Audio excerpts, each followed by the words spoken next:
Hello, and welcome to Let's Talk Housing. I'm your host, Sarah Goldvine. In today's episode, we explore a unique housing development in Terrace that brings different generations together under one roof. This project offers not just homes, but a space where seniors and youth can connect, share stories, and build relationships. Designed in collaboration with youth and families, on the ground floor will be Foundry Terrace, offering integrated health and wellness services for young people ages 12 to 24. And then above the Foundry will be 43 homes affordable for seniors with low to moderate incomes. Joining us today to talk about this exciting project are Steve Mathias, Co-Executive Director of Foundry, and Michael McFetridge, Executive Director with Terrace and District Community Services Society. Before we get underway, I'd like to acknowledge that we're recording today's episode on the unceded territories of the Musqueam, Squamish, and Tsleil-Waututh on Coast Salish lands, as well as on the unceded territory of the Tsimshian and specifically the Kitsim-Kalim Nation. For transparency, we're recording this episode in November of 2024, and our conversation reflects the priorities of that time. Steve, Michael, welcome to Let's Talk Housing. Michael, let's start with you. Can you tell us a little bit more about this exciting project and what brought it to be? Okay, well, we're a not-for-profit charity in a rural community. So when we make strategic decisions on how to make investments on behalf of our community, we have to make sure that we are maximizing the value proposition on whatever investment we're doing. And for us, because we're a social service provider, the value proposition is how many people can we help? And so if we're going to make a significant investment in our community, we want to make sure that we are ensuring that as many people get the benefit of our investment as possible. And we were at the place in our planning with Foundry Central in establishing a permanent home for Terrace Foundry site. And in that process, we came to realize that building our own location was probably the most prudent and most effective thing to do. And as soon as we came to that determination, maximizing the opportunity for this process, at least from our end, came into our machinations, right? So we then looked to our municipalities. They did a needs assessment in 2014, 2015. And that sounds like it's a long time ago, but at the time, it wasn't that long ago when we were doing it.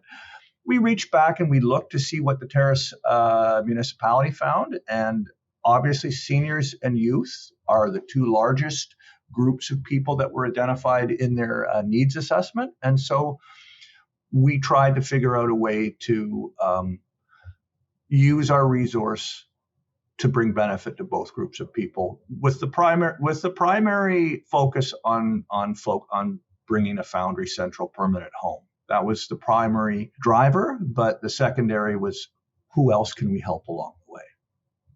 So that's kind of how it happened for us.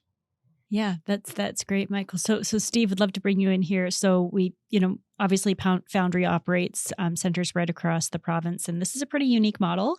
What did the Foundry see in terms of the benefits here for community? Thanks, Sarah. So Foundry is a provincial initiative. It's a program that is out of Providence Healthcare, which is a nonprofit society that supports various acute care settings like St. Paul's Hospital in downtown Vancouver. Longstanding history of working in the inner city. And we had initiated back in 2015 this idea of branded centers that had all the services that youth needed for their health and social service needs. And so at the time, in our second phase of expansion, the Northern Health Authority and the province had identified that Terrace was a really important hub for us to deliver services from, given its positioning in central west north BC. And so when we began conversations with Mike and the team at TDCSS, we understood that Foundry would be a really significant social asset in the community, and that because of what is probably a dearth of places for young people to go, it was really important that we create something special and something that really marked a new direction, I think, for services for young people in the city. And so when we started that conversation with Mike and the team in Terrace, it was really clear that going beyond an initial 23 or 2,400 square foot space was really critical, because it would provide opportunities for increased programming, increased wellness and recreational programming specifically, and also give the young people a place where they could come after school hours to do more than just access, say, a health service, but actually access social service as well. So that was the opportunity that we saw. And it was wonderful that BC Housing came alongside with funding to really create, I think, what is a fairly unique initiative in the province. Help our listeners understand what this space is going to be like. I mean, you've got right now, you have an interim site. What types of services are you offering to youth, Steve, out of that site, and how do you think that'll change once you have access to the permanent purpose-built location? Well, what I can say is that Foundry centers are meant to provide most of the services that a young person would need. So mental health and substance use, primary care, sexual health or reproductive health services, and then social services such as employment, so work and education, as well as paid positions for young people to work as peers. And so that is the full model.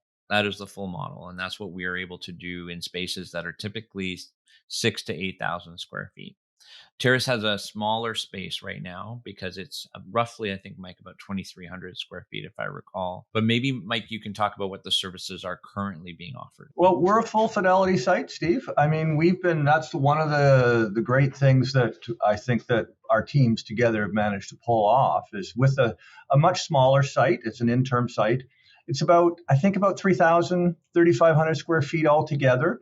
Since we've opened, we've been a full fidelity site, meaning that we have all of the service streams and the integration required for the full Foundry model. And we have just seen the benefits right away. I mean, since we've opened our door, we opened in the middle of the pandemic. I mean, that's something that we need to acknowledge. And ever since we opened our door the first time, our center has been full and vibrant and accessed across all the service streams, right? And it's provided a very safe, unique place in our community for youth to go for any number of things. I mean, it's not just a destination because you have a problem, right? And I think that's a key thing to note here is that when a Foundry site is firing on full pistons, it's a very holistic environment.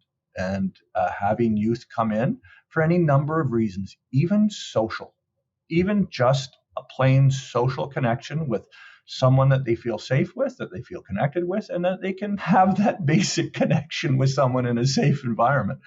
And on top of it, you've got everything else that a youth might need in order to make good decisions for themselves, to develop self-determination and autonomy. We've seen our program in Terrace produce that outcome for the many, many, many of the youth that have frequented our doorstep, right? And so that's been our experience so far. And what the new site is going to look like and provide for our programming is significantly more capacity. Right? We are challenged with the type of space that we have and the amount of space that we have. And with this new space, it's been intentionally designed through collaboration from the youth and the professional set of workers that will come in and use the system. They've had a wonderful time of coming together and expressing their mutual needs. And so the design of the center itself is very innovative that way, in that there's everything there professionally set out in the correct fashion that professionals from the number of different service streams can expect. And so it's very useful for them. But at the same time, at a very primary level, youth have said, this is what we need. And this is how it would be great if it can be structured for us. And that's incorporated as well. So I'm really looking forward to seeing how that jams out, right? I think that's going to be a wonderful progression for Terrace in particular, is that we've going to gone from a very functional, useful environment to a much more capable space where enhanced programming and connections with our community can take place. Yeah. So, I mean, you've got an amazing suite of services that are going to be able to be delivered in this new site, Michael. But you could have paired with any number of different organizations, and specifically, you're bringing in a partnership with housing and providing housing not to youth but to seniors.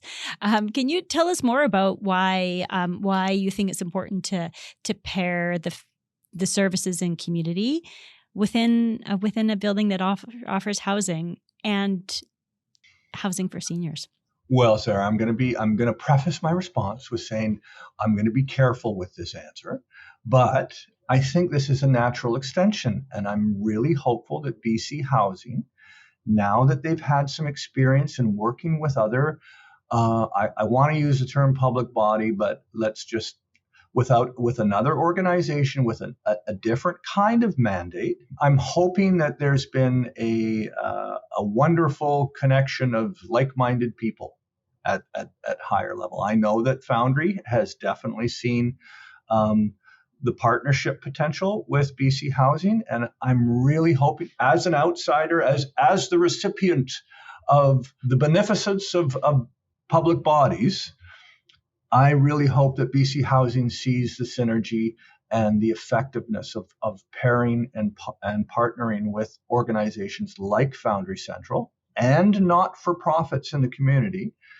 and how it can provide opportunities like this that aren't necessarily boilerplate or cookie cutter templates that they may have previously been used to using in how they go about and provide services for British Columbians. Steve, I love your thoughts on this too. I mean, out of all of the models, what benefits do you see and does Foundry see with partnering services for youth with housing for seniors?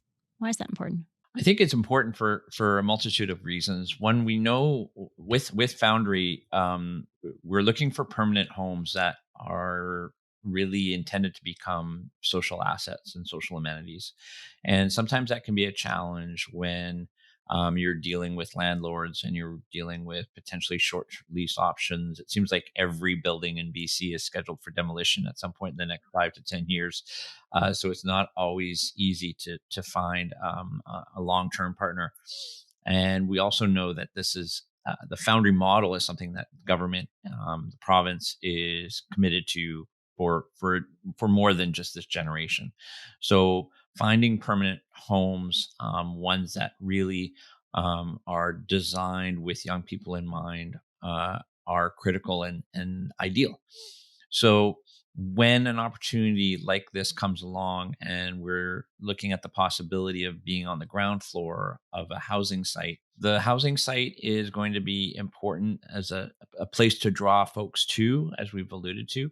But it'll also be important for young people to feel welcome there. And there are certain combinations of housing that we feel are really conducive to young people feeling welcome. And I think that having seniors housing, where young people are not likely to have conflict with people in the housing, and are likely to be able to interact in a way that is intergenerational and is respectful, I think is really important and potentially creates opportunities that right now we don't have in communities. We haven't necessarily seen in the last couple generations young people having time with seniors or elders in their community. And as we know, and what we're seeing now, obviously, as we decolonize healthcare, as we really see the reemergence of Indigenous culture as well as non-Western culture, is that relationship is really important. It's one that I think, as to colonial organizations, or settler organizations, I should say, we have a responsibility to try to foster the opportunity for young people to interact with seniors in their community and to see what that looks like. We certainly know that seniors tend to get up a lot earlier in the day than young people, so there may be opportunities for shared amenity space. But there may also be opportunities for mentorship, moments that we're hoping we can create in the years ahead.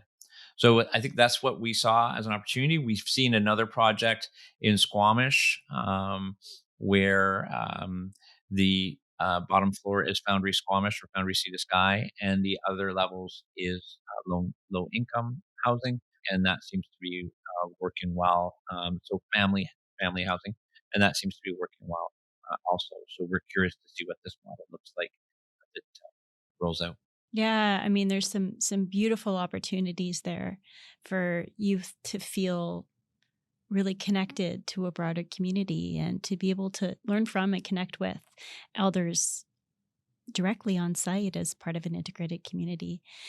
Michael, for our audience, can you talk just a little bit about the importance of that connection, the intergenerational connection, specifically for Terrace? I think maybe some of our listeners wouldn't know a lot about Terrace, and specifically the importance of Terrace as a hub in Northwest BC. So Terrace is obviously located in Northwest BC. We're on the western end of Highway 16, about an hour and a half east of Prince Rupert. So we're about an hour and a bit from the coast, to the hardcore coast at Prince Rupert. We're also about 40 minutes northish of Kitimat, which is on the ocean as well. And we're about an hour and a bit outside of the Hazeltons. So Terrace sits in a very geographically central location for this part of the world. And this part of the world is very old, right? The civilizations here have been here for 30,000 years. And so this is the meeting place of the Gitxsan, of the Tsimshian, of the Niska, of the Haisla. There's so many nations that use this area together. Now, this is traditional and unceded territory of the Tsimshian people. And so we predominantly, as community members, engage with the Tsimshian. But as a regional area, it's quite a union place. And you can track that for BC and as a whole. Everything that comes out of Rupert has to come through Terrace. And so our community is fortunate that it's multicultural in many ways. It might not appear that way on from a certain perspective, but from another perspective, it's quite cosmopolitan. And so bringing these two populations together in an intentional way is not, I think, all that innovative. I wish I could go, but I mean, there's evidence and studies that have been tracking this process for over 40 or 50 years. Harvard, Stanford, even Simon Fraser has an intergenerational longitudinal study that shows quite clearly that when these two populations are brought together intentionally and in a manner that they both feel safe, nearly all of the outcomes for either population are higher, right? And so what that means for us is making sure that each population is safe, and each group of people feel safe and secure and have their space, and that if people don't want to engage with each other, they don't need to. That's not forced upon them. There's no forced inclusion.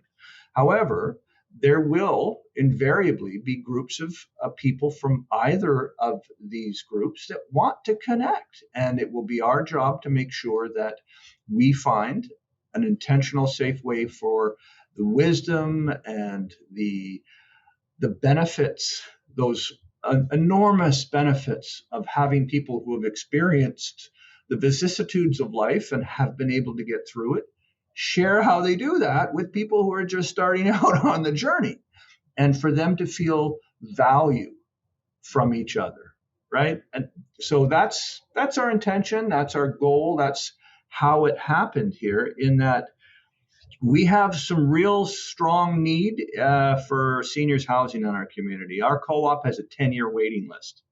And so it's implausible, right? It's at an impasse. And again, our community hasn't shone for, I would say, a broad spectrum inclusive youth program outreach support system in a long time. And TDCSS had one going on, the Terrace Youth Strategic Initiative. We called it TIES. And we had that running for about 8-9 years before we were fortunate enough to get involved with Foundry. And that was it.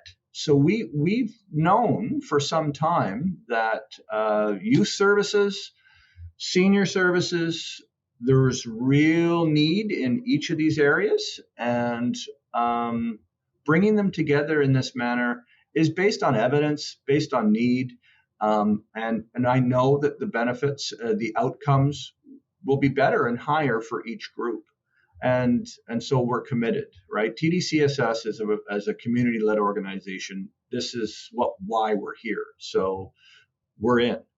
And that's why we've made the investment to bring such a community asset to our city. To put this all in context, there's 35 Foundry spaces across BC. You mentioned one other site that is partnered with housing. Can you talk just a little bit about, from the Foundry's perspective, how does this project play into the broader vision for the Foundry across BC?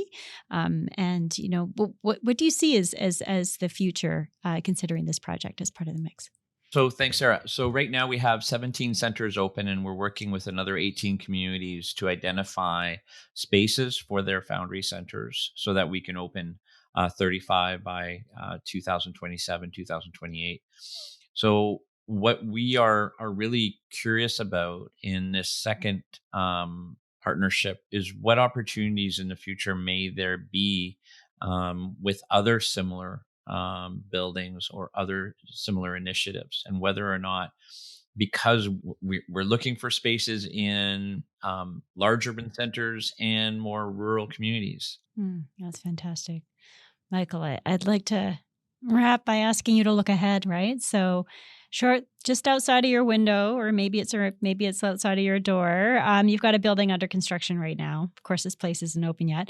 So if you look ahead to when that building is opened, which right now is looking like some point in 2026, what do you think that's going to mean for community? Can you describe what you think it will look like for you to be walking in and for community members to be walking in the doors of that building in 2026? Sarah, it's right in the center of town, right? I mean, this is one of the things that we knew would make it special, is that this community resource is in the center of our community. Neither group has to go far. They're not excluded. They're not shunted out to some part of where the community where no one sees them or where it's hard to get to. This is as accessible as Terrace can make it.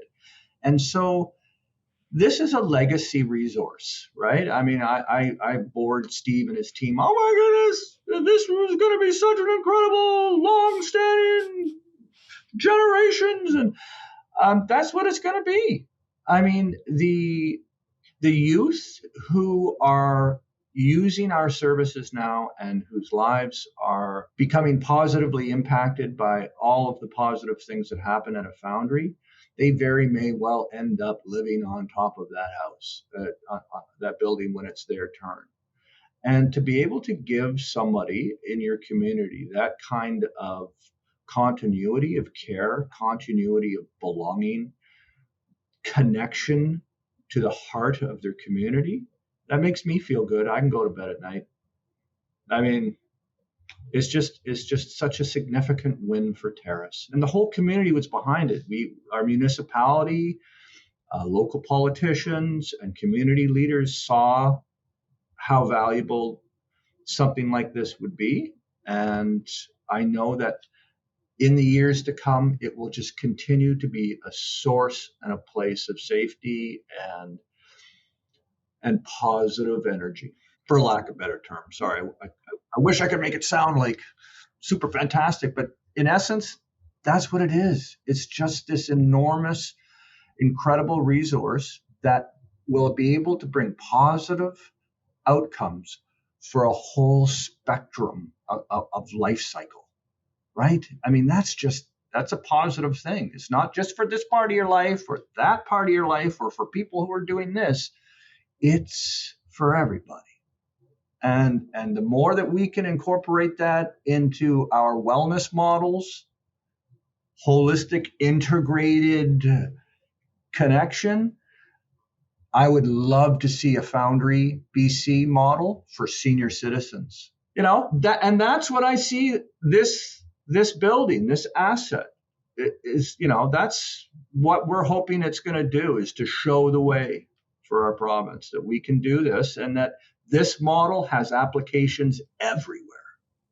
Yeah, well, it's a really exciting and positive model, and I can't wait to see what happens when the new site opens.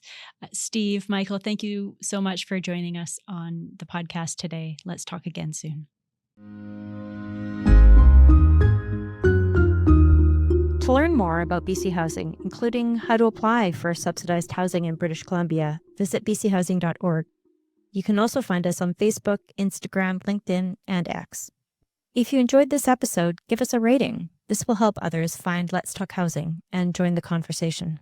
You can subscribe to Let's Talk Housing on Apple, Spotify, or wherever you listen to your podcasts.